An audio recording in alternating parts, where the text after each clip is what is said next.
शाह योगी के प्लान से फंसेंगे अब अखिलेश, छिड़ा यूपी की सियासत में अब नया कलेश। 4 कैटेगरी से देंगे शाह योगी विरोधियों को मात। बीजेपी नेताओं के लिए लॉन्च किया धाकड़ प्लान। 2027 जीतने के लिए शाह का सबसे बड़ा मास्टर प्लान तैयार। अब टिकट नहीं, सिर्फ जीत का होगा हिसाब। क्या इस प्लान से सबसे ज्यादा मुश्किल में पड़ेंगे अखिलेश यादव? 121 हारी सीटों का पूरा जाना हिसाब किताब। 61 सबसे मुश्किल सीटों पर दिखेगा अब अलग मिशन। क्या बीजेपी ने 2027 की सबसे बड़ी चुनावी तैयारी शुरू कर दी है? यह सवाल इसलिए क्योंकि यूपी की राजनीति में अब 2027 की सबसे बड़ी लड़ाई की उल्टी गिनती शुरू हो चुकी है। बीजेपी ने भी चुनाव का इंतजार करने के बजाय अभी से पूरी ताकत झोंक दी है। खबर है कि अमित शाह ने मिशन 2027 के लिए ऐसा ब्लूप्रिंट तैयार किया जिसने लखनऊ से लेकर दिल्ली तक सियासी हलचल बढ़ा दी है। इस बार सिर्फ चुनाव लड़ने की ही नहीं बल्कि हर सीट का अलग हिसाब लगाने की तैयारी है। सबसे बड़ा बदलाव टिकट देने के फॉर्मूले में बताया जा रहा है। अब सिर्फ पुराने नेता होना या बड़े चेहरा होना काफी नहीं होगा। रिपोर्ट्स के मुताबिक टिकट उसी को मिलेगा जिसकी जीतने की संभावना सबसे ज्यादा मजबूत होगी। ऐसे में सवाल उठ रहा है, क्या शाह और योगी की नई रणनीति समाजवादी पार्टी के लिए नई चुनौती बनने जा रही है? क्या अखिलेश यादव के पीडीएफ फॉर्मूले का जवाब बीजेपी ने सीटवार प्लान से तैयार कर लिया है? आइए सब जानते हैं। दरअसल बीजेपी ने उत्तर प्रदेश की सभी 403 विधानसभा सीटों का नया चुनावी आकलन शुरू कर दिया है।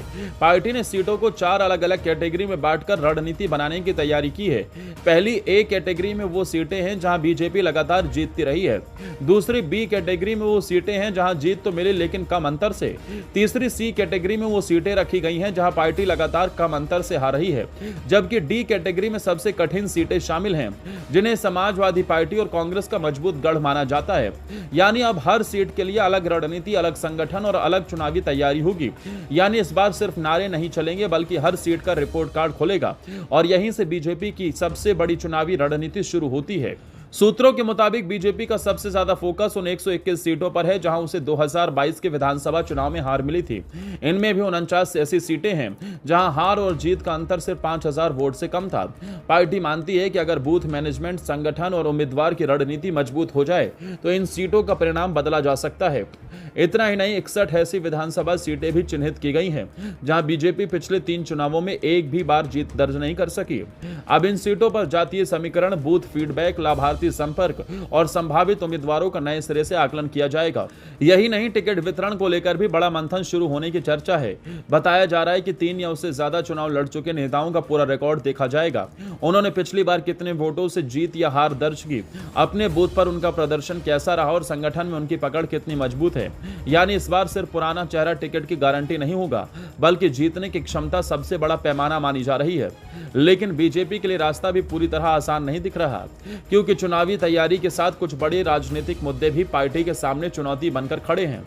अयोध्या में राम मंदिर के चढ़ावे को लेकर उठे विवाद पर विपक्ष लगातार सरकार को घेरने की कोशिश कर रहा है। दूसरी तरफ समाजवादी पार्टी भी 2027 की तैयारी में जुटी हुई है।